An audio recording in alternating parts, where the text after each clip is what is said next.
Let's start our lesson today. How to use nouns, verbs, adjectives and adverbs properly. You all know nouns, verbs, adjectives and adverbs are very important parts of a sentence. You cannot write a sentence without a noun and a verb. Let's watch this first.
Yeah, let's move on to the lesson once again.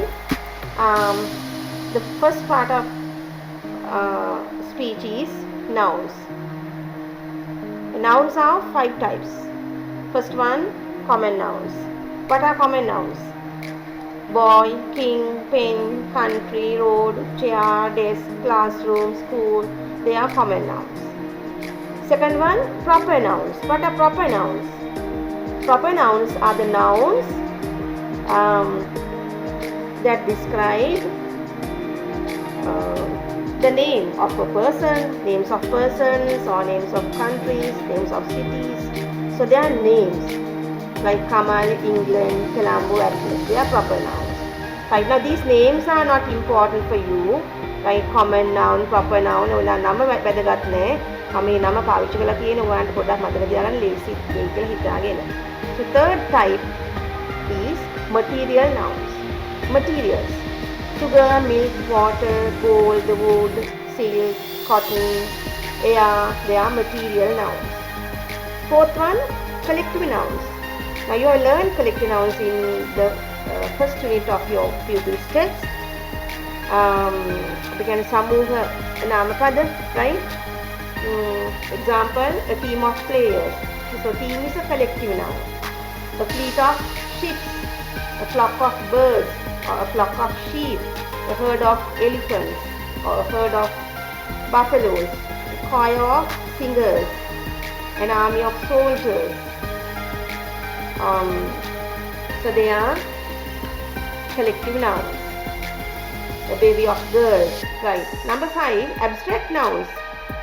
Abstract nouns කියන්නේ මොනවාරි මොකක්ද සත්‍යයක්, a state or a quality මොනවාරි නැත්නම් ගති ගුණයක් වගේ දෙයක් විස්තර කරන නාමපද. Example, freedom, නිදහස, theft, හොරකම, poverty, දුප්පත්කම, kindness, කරුණාවන්තකම. So they are also nouns. Right, now look at the examples now here. So let's see how we use nouns in sentences. Right, so we have to use, that is the most important thing. How to use nouns in a sentence. Right, first example, Mr. Sunil is an efficient clerk. Now we know that we want a subject and a verb to write a sentence. වාක්‍යයක් ලියන්න අපිට අඩුම ගානේ කොටස් දෙකක් අයිති ඕන වෙනවා. මොනවාද මේ දෙක? subject කියන අපි කියන සිංහලයේ උක්තය කියලා. verb ක්‍රියාපදය. උක්තයයි ක්‍රියාපදය නැතුව වාක්‍යයක් ලියන්න බෑ අඩුම ගානේ. To write the simplest sentence. සරලම වාක්‍ය ලියන්න අපිට you need the verb, subject and the verb. Right? So Mr. Sunil is an efficient clerk. Is a verb. මේ වාක්‍ය ක්‍රියාපදය තමයි is. Right? So then Mr. Sunil is the subject. The subject always comes before a noun. ක්‍රියාපදයට කලින් තමයි වාක්‍යයේ උත්තර නැත්නම් subject එක එන්නේ. So the subject is related to the verb, or the subject does the activity or the action or the verb. එක්ක ක්‍රියාපදයේ කියන දේ කරන්නේ අර subject එකේ ඉන්න කෙනා. උත්තේ ඉන්න කෙනා. එහෙම නැත්නම් ක්‍රියාපදයට නැත්නම් උත්තේ සම්බන්ධයි. Mr. Sunil is an efficient clerk. Is a verb. ඊට කලින් තියෙන Mr. Sunil. So Mr. Sunil is a subject. So then a subject should always be a noun. So වාක්‍යයක subject එක නැත්නම් උත්තේ අපි සේම නාම පදයක් වෙන්න ඕන. So Mr. Sunil is a noun. So Mr. Sunil is a name. So it's a proper noun. Right? So it's a noun. Right. Then clerk is also a noun. It's a common noun. Efficient කියන්නේ adjective එක. So clerk is a noun. Then number 2, my mother is cooking rice. Is verb. So my mother subject. Then it is a noun. Rice is also a noun. Rice material noun. Number 3, Sandini's father is an engineer. Is verb. So Sandini's father is a noun. Again, engineer is also a noun. An engineer. And the කියන article එකක් එනවා නම් ඉතිහාසයේ තියෙන ඉතිසෙම noun එකක්. Right? So an engineer. It's a noun. Telling lies is bad. Right? Is verb. What comes before that? මොකක්ද ඊට කලින් ඇවිල්ලා තියෙන්නේ? Telling lies.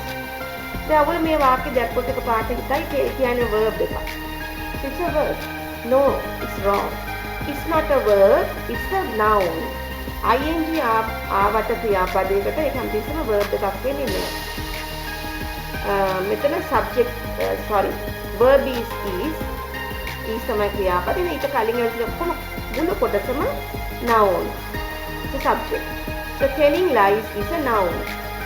Number 5, playing is good for health. Subject is, so playing is a noun. Then health is also a noun. I like swimming. Again, I like what? Swimming.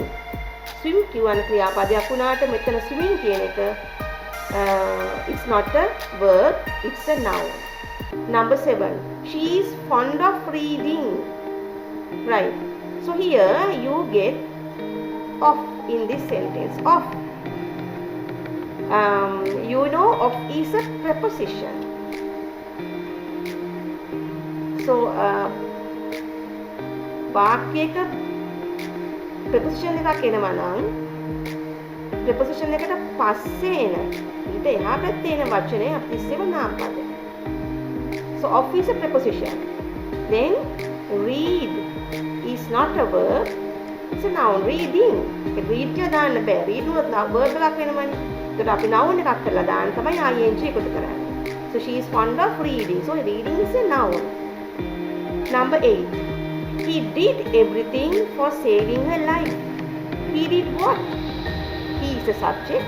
Did is a verb. He did what? Everything. So everything is a noun. Again, for is a preposition. for කියන්නේ preposition එකක්. එහෙනම් ඊට එහා පැත්තේ ඉන්න වචනය මොකක්ද? Not a verb, it's a noun. So saving කියන්නේ save කියන ක්‍රියාපදයට ing එකතු කරලා. saving හැදලා තියෙන්නේ. හැබැයි it's not a noun here. It's not a verb here, it's a noun. Number 9. Kindness is a good quality. Is verb. So kindness comes before that. So kindness is a noun. Again, quality is a noun. Good is an adjective.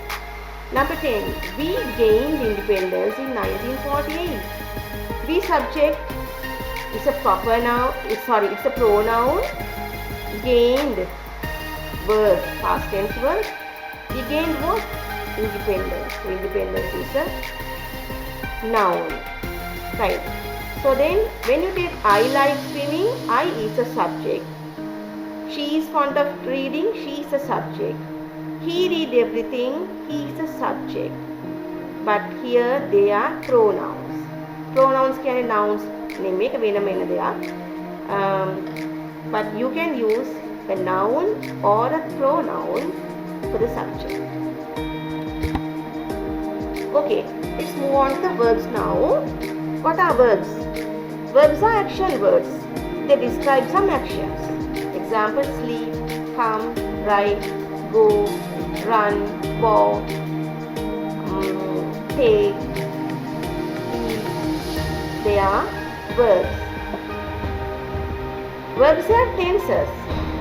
Right? When you take a verb, you know there are tenses for the verbs. So when you use verbs in a sentence, we use a tense. First one, simple present tense. Right? When do you use a simple present tense? Or for what do you use a simple present tense? For habitual actions and general truth.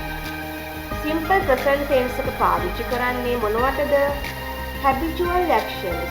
Habits. පුරුදු විදියට කරන දේවල්. පුරුද්දක් විදියට කරන දේවල්. And general truth is ස්වභාවික. ස්වභාව ධර්මයේ නැත්තම් ලෝකයේ ඇත්ත. සාමාන්‍යයෙන් සිදුවන දේවල් වලට. Let's look at the example. I brush my teeth every day. Every day. You do it every day. You do this every day. මේක හැමදාම කරන දෙයක්. පුරුද්දක් විදියට කරන දෙයක්. එහෙනම් අපි පාවිච්චි කරන්නේ we use the simple present tense. I brush. I never tell lies. This is also something you do as a habit. So then I don't tell lies, or I never tell lies. Tell is the verb, simple present tense verb. The sun rises in the east. Right? It's the general truth. ඒක හැමදාම සිදුවෙන. ඒක ස්වභාව ධර්ම සිදුවෙන ක්‍රියාවලියක්. You can't change it. ඉර නැගිටිවිල් තමයි පායන්නේ. ඉර පායන එක දිශාව වෙනස් කරන්න අපිට බෑ. So then the sun is a subject. Rises is a verb. The sun is singular. ඒක වචන. එහෙනම් ක්‍රියාපදයට මොකද වෙන්නේ? rise කියන ක්‍රියාපදයට එකතු වෙනවා s. Rises in the east. එතකොට simple present tense වල ක්‍රියාපදය singular the subject, if the subject is singular, you have to add s or es for the verb. ක්‍රියාපදයට s හරි es හරි එකතු කරන්න ඕනේ. subject එක singular එක වචන නම්. Right? Cows eat grass. That is also general truth. Because cows never eat meat. They eat only grass. So eat is a verb. This is also simple present tense. So in the simple present tense, now remember, if the subject is singular, you have to add s or es to the verb. Next tense is simple past tense. When do you use simple past tense? When you want to describe a past action, අතීත කාල අතීතයේ සිදුවන ක්‍රියාවක් විස්තර කරන්න. I went to school last month. Last month, ගිය මාසෙ. So it's past. It's in the past. So then you can't say I go to school last month. It's wrong. So then අතීතය නිසා you have to say went. Went කියන්නේ go කියන එකේ past tense. I had my breakfast. I have my breakfast. That is simple present tense. What is simple past tense? Have කියන එකේ past tense එක had. So I had my breakfast. Next tense is simple future tense. Right? What is simple future tense? When you are describing, you use it when you are describing an action in the future. අනාගතයේ සිදුවෙන ක්‍රියාවක් විස්තර කරන්න පාවිච්චි කරන්නේ simple future tense. I will do my homework tonight. අද රෑ. තාම අද රෑ විදිහ නේද අනාගතේ. අවිස්රාල් සිදුවන දෙයක්. අද රෑ කියන එක. Then you have to use a simple future tense. How do you make a simple future tense? I do කියන ක්‍රියාපදයට මුලට එකතු කරන්න ඕන will. I will do.